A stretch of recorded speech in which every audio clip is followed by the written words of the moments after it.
So basically आज जो हमारे पास क्वेश्चन है ये थोड़ा सा मिक्सअप क्वेश्चन है। मतलब अगर आप एकदम से देखने जाओगे तो आपको थोड़ा सा एक क्वाड्रेटिक इक्वेशन टाइप का लगेगा, क्योंकि इसमें रियल एंड डिस्टिंक्ट रूट की थोड़ी बहुत बातें कर रखी हैं। और जैसे जैसे अंदर जाओगे फिर लास्ट में मैक्सिमम मिनिमा डेरिवेटिव सभी इसने घुसा दिया है। तो एक तरीके से क्वाड्रेटिक इक्वेशन वाले जो क्वेश्चन आते हैं आपके पास वो बेसिकली मैक्सिमम मिनिमा के तरफ ही ट्यून्ड रहते हैं। स्पेशली जे एडवांस्ड की बात कर रहा हूँ, जब भी क्वेश्चन आएगा तो वो मैक्सिमम मिनिमा या फिर first order derivative, second order derivative, इसी तरफ ज़्यादातर रहने की कोशिश करता है। ताकि हमेशा जे एडवांस की मैंने आदत देखी है, या फिर अब तो मेंस में भी ये चीज़ होने लगी है कि कभी भी कोई भी क्वेश्चन आएगा स्पेशली क्वाड्रेटिक इक्वेशंस वाले टॉपिक से या फिर ऐसी कोई रिलेटेड टॉपिक से, तो वो हमेशा चाहेगा कि वो क्वेश्चन धीरे धीरे होते होते हमारे पास कैलकुलस की तरफ चले जाए, डिफरेंशिएशन आ जाए, थोड़ा बहुत मैक्सिमम मिनिमम आ जाए, फर्स्ट सेकंड ऑर्डर डेरिवेटिव आ जाए, जिसके कारण बच्चा थोड़ा सा कैलकुलस के बारे में ज़्यादा थिंक ऑफ करें। जो अपन रोलिस थ्योरम, एलएमबीटी वगैरह वगैरह पढ़ते थे जिसमें रूट्स वूट्स की बात ज़्यादा करी जाती है।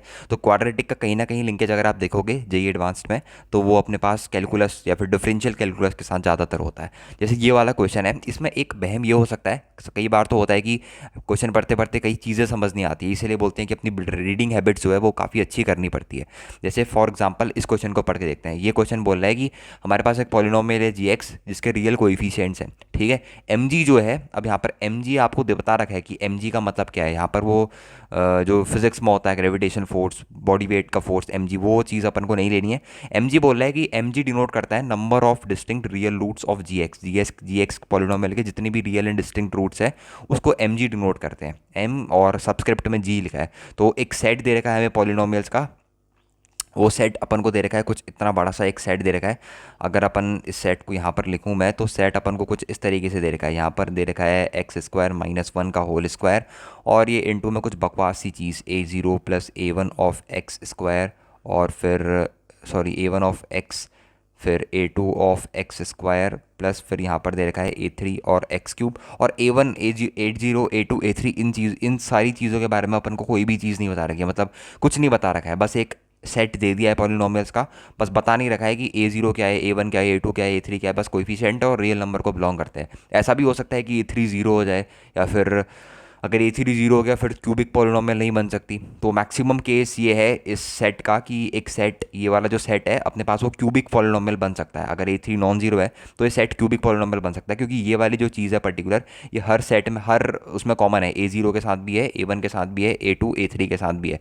तो अगर ए थ्री जीरो हो जाता है तो शायद ये क्यूबिक ना रहे, बट अगर ए थ्री नॉन जीरो है तो क्यूबिक पॉलिनोमियल भी अपने पास बन सकती है। वैसे इस चीज़ की कोई ज़रूरत नहीं है, मैंने बस ऐसे ही बता दिया। तो अपन से पूछ क्या रहा है, for a polynomial let f dash and f double dash denoted first and second order derivative, ये चीज़ हमें पता है। Then the minimum value of m F dash plus M F double dash, इस चीज़ की मिनिमम वैल्यू बतानी है। सबसे पहले तो अपन को ये समझना है कि एम जी क्या था अपने पास। एम जी था distinct, denote the number of distinct real root. M G किस चीज़ को डिनोट कर रहा था अपने पास, एम जी डिनोट कर रहा था distinct real root. Distinct real root किस फंक्शन के, जी एक्स फंक्शन के।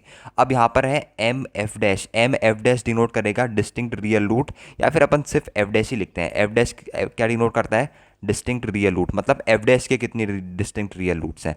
अगर आप एम एफ डैश लिखोगे तो बेसिकली एम एफ डैश क्या डिनोट कर रहा है कि एफ डैश जो फंक्शन है उसके कितने डिस्टिंक्ट एंड रियल रूट है। Similarly m F double dash हमारे पास क्या रिप्रेजेंट कर रहा है कि एफ डबल डैश जो है उस चीज़ के हमारे पास कितने डिस्टिंक्ट रियल रूट प्रेजेंट है, ठीक है।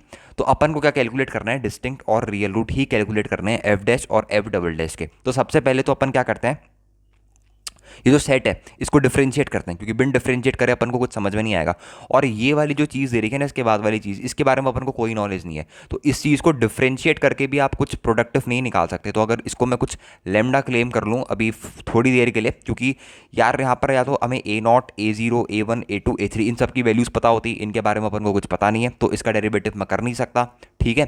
तो अपन क्या करते हैं, इसको थोड़ी देर के लिए लेमडा कंसिडर करते हैं, एज अ कांस्टेंट कंसिडर करते हैं, और बाकी चीज़ को अपन डिफरेंशिएट करना शुरू करते हैं। तो एस या फिर एफ जो आप दे रखो, एफ जो आपको दे रखा है वो अपन के पास दे रखा है आपको एक्स स्क्वायर माइनस वन का तो whole square into lambda type का कुछ आपको एफ दे रखा है। तो अगर मैं इसका पहला डेरिवेटिव निकालूँ तो मेरे पास वो निकल के आ जाएगा two times of X square minus one into x square का हो जाएगा मेरे पास टू एक्स इंटू लेमडा ऐसे का ऐसी, और बीच में पॉजिटिव, और फिर यहाँ पर ये चीज़ रहेगी मेरे पास कॉन्स्टेंट, इसका होल स्क्वायर इंटू लेमडा का डेरिवेटिव मैं कुछ लेमडा डैश मान लेता हूँ। कुछ भी लेमडा डैश आप कुछ भी मान सकते हो, लेमडा वगैरह, just for sake of convenience. मैंने लेमडा को क्या ले रखा है, A zero plus A one X X plus A2 x² plus A3 x³ क्योंकि ये चीज़ आपको बहकाने के लिए दी है कि बच्चा डरे। ये थोड़ा सा पॉलिनोमियल जो आपको दे रखा है ना, क्यूबिक पॉलिनोमियल, ये इसीलिए दे रखा है कि बच्चा थोड़ा सा यहाँ पर अपना कुछ एक्स्ट्रा दिमाग लगाए। वो चाहते हैं कि आप A0 A1 A2 A3 की वैल्यू निकालने की कोशिश करो, जो कि पॉसिबल नहीं है। कैसे निकालोगे? आपको वैल्यू पुट आउट करके निकालनी पड़ेगी एक्स की, दैट इज़ प्रैक्टिकली इम्पॉसिबल। तो सबसे पहले अपन एफ डैश की बात करते हैं। अब यहाँ से एक चीज़ बहुत ध्यान से अगर अपन देखें तो अपन को ये समझ में आती है कि एक्स स्क्वायर वाली टर्म -1 यहाँ भी है, एक्स स्क्वायर -1 यहाँ भी है। तो अगर मैं एफ डैश के रूट्स निकालने में फोकस हूँ तो मेरे को एक्स स्क्वायर -1 यहाँ से कॉमन निकलते हुए दिख रहा है, और बाकी अंदर जो भी चीज़ बच रही है उससे मेरे को घंटा फर्क नहीं पड़ता, जो चीज़ जो भी हो। क्योंकि अगर मैं चेक करना चाहूँ कि मेरा एफ डैश कहाँ पर जीरो हो रहा है तो आपको 2 पॉइंट निकल के आएंगे। वो पॉइंट्स है मेरे पास, एक एक्स की वैल्यू है +1 और एक एक्स की वैल्यू है -1। ये बेसिकली मेरे पास वो 2 पॉइंट्स हैं जहां पर एफ डैश क्या हो रहा है, या फिर डेरिवेटिव का मेरे पास रूट निकल के आ रहा है। ये जो एक्स की वैल्यू 1 और -1 निकल के आई है, ये बेसिकली वो 2 एक्स की वैल्यूज हैं जहां पर मेरा डेरिवेटिव क्या हो रहा है, या फिर डेरिवेटिव का रूट है। अगर मैं बात करूं 1 और -1 क्या है, ये वो है जहां पर अपने पास f जो है वो एक्स एक्सिस को टच कर रहा है, वहीं पर तो मेरे पास डेरिवेटिव 0 होता है। अगर मैं आपसे बात करूं, थोड़ा सा फोकस करना समझने में, थोड़ा सा अपन डीप नहीं जाएंगे, बेसिक में रहेंगे। अगर मैं आपसे बोलूं जैसे कोई ग्राफ है मेरे पास, वो एक्स एक्सिस को यहाँ पर टच कर रहा है, तो इस पॉइंट पे बेसिकली क्या हो रहा है, इस पॉइंट पे इसका जो डेरिवेटिव है वो 0 हो रहा है। मतलब इस पॉइंट पे एक तरीके से डेरिवेटिव का रूट निकल गया। तो x=1 और x=-1 मेरे पास क्या है, ये और कुछ भी नहीं है, ये मेरे पास एफ डैश के रियल एंड डिस्टिंक्ट रूट है। एफ डैश के क्या है, रियल एंड डिस्टिंक्ट रूट है। ये चीज़ समझ में आई, बहुत इंपॉर्टेंट है, बहुत ज़्यादा इंपॉर्टेंट। अगर कोई ग्राफ एक्स एक्सिस को टच कर रहा है तो बेसिकली क्या हो रहा है वहाँ पे मेरे पास उसका ग्राफ का बेसिकली जो डेरिवेटिव है वो 0 हो रहा है। अगर डेरिवेटिव 0 हो रहा है मतलब डेरिवेटिव का वहाँ पर क्या एग्जिस्ट कर रहा है, रूट एग्जिस्ट कर रहा है। तो एफ डैश के जो रियल एंड डिस्टिंक्ट रूट निकल के आए हैं वो अपने पास तो 2 निकल के आ गए, एक निकल के आ गया +1, एक निकल के आ गया -1। ठीक है, अब बात करनी है एफ डबल डैश के रूट की। तो यहाँ पर थोड़ा सा अगर आप ध्यान लगाओगे तो अपन के पास एक थियोरम होती थी कैलकुलस में, that is basically called as Rolle's theorem. तो रोलेस थियोरम हमसे ये कहती है बेसिकली कि एफ डैश का रूट जो है वो 1 पे एग्जिस्ट कर रहा है और -1 पे एग्जिस्ट कर रहा है। तो उसके बीच में कहीं ना कहीं पर एक पॉइंट ऐसा आ रहा होगा जहां पर अपन को एफ डबल डैश का रूट भी क्या हो रहा होगा, मिल रहा होगा। तो अगर अपन एफ डबल डैश का मिनिमम एक रूट, रोलेस थ्योरम यही कहती है कि मिनिमम एक पॉइंट ऐसा आ रहा होगा जहां पर एफ डबल डैश क्या हो रहा होगा, 0 हो रहा होगा, और एक रूट वहां पर उसका क्या कर रहा होगा, एग्जिस्ट कर रहा होगा 2 एफ डैश के रूट के बीच में। यही अपने पास क्या कहती है, रोलेस थ्योरम कहती है। ठीक है, तो अगर मैं एफ डबल डैश के रूट की बात करूं तो मिनिमम हम कह सकते हैं मिनिमम वन रूट किसके किसके बीच में, between minimum one root between +1 and -1 के बीच में एक ना एक रूट तो अपने पास एग्जिस्ट कर ही रहा होगा भैया, एक तो एग्जिस्ट कर ही रहा होगा जहां पर एफ डबल डैश की जो वैल्यू है वो 0, और एफ डबल डैश 0 होने का मतलब यही है कि एफ डबल डैश का क्या है, एक वहां पर रूट एग्जिस्ट कर रहा है जहां पर टेंजेंट जो है वो पैरेलल हो रही है एक्स एक्सिस के, या फिर टच कर रही है, वहां पर एक रूट हमारे पास एग्जिस्ट कर रहा है एफ डबल डैश का। तो मिनिमम एफ डबल डैश के एक रूट मिल गया और एफ डैश के 2 रूट मिनिमम अपन को मिल गए। तो अपन को यही बताना था यहाँ पर कि इस क्वेश्चन में बेसिकली क्या है, ये क्वेश्चन उतना टफ नहीं है, बट इस क्वेश्चन में थोड़ा सा लैंग्वेज के साथ खेला है। ये जो एम एफ डैश वाली चीज़ पूछी है या फिर एम एफ डबल डैश वाली चीज़ पूछी है, वहाँ पर थोड़ा सा आपके साथ लैंग्वेज के साथ खेल गया कि यार एम भी घुसा दिया, एफ डैश भी घुसा दिया, तो वहाँ पर थोड़ी सी दिक्कत हो सकती है। कई बच्चे सोच रहे होंगे कि एफ डैश की मिनिमम वैल्यू या फिर एफ डबल डैश की मिनिमम वैल्यू, नहीं ये नहीं है, आपको एम जी से इसको थोड़ा सा एक्सट्रैक्ट करके लेके आना है। तो एम एफ डैश का मतलब है कि जो डिस्टिंक्ट एंड रियल रूट है एफ डैश के, उसकी मिनिमम वैल्यू कितनी है। भैया 2 ही निकल के आ रहे हैं मिनिमम, मैक्सिमम में तो अपन गए नहीं, सबसे पहले मिनिमम में ही जाते हैं, तो मैक्सिमम तो गई नहीं, plus M F double dash के एक ही रूट निकल रहा है, तो टोटल आंसर हो गया अपने पास इसका कितना, 3।